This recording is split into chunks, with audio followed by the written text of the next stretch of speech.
Group 1 preliminary పరీక్ష సిద్దిపేట పట్టణంలో ప్రశాంత వాతావరణంలో ముగిసింది. సిద్దిపేట పట్టణంలోని 21 పరీక్షా కేంద్రాల్లో అధికారులు అన్ని ఏర్పాట్లు పూర్తి చేశారు. పరీక్షా కేంద్రాల వద్ద పోలీసులు 144 సెక్షన్ అమలు చేశారు. ఈ పరీక్ష ఉదయం 10:30 నుంచి 1 గంట వరకు పరీక్ష జరిగింది.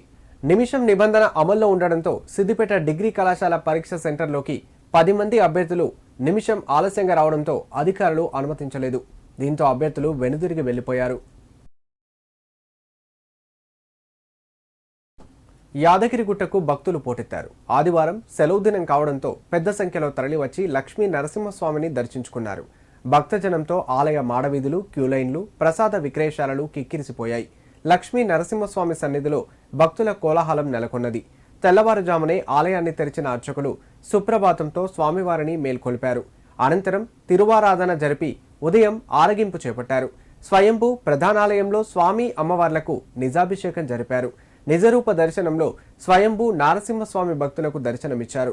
స్వామివారికి తులసి సహస్రనామార్చన, అమ్మవారికి కుంకుమార్చన, ఆంజనేయ స్వామికి సహస్రనామార్చన చేపట్టి భక్తులకు స్వామి అమ్మవార్ల దర్శన భాగ్యం కల్పించారు.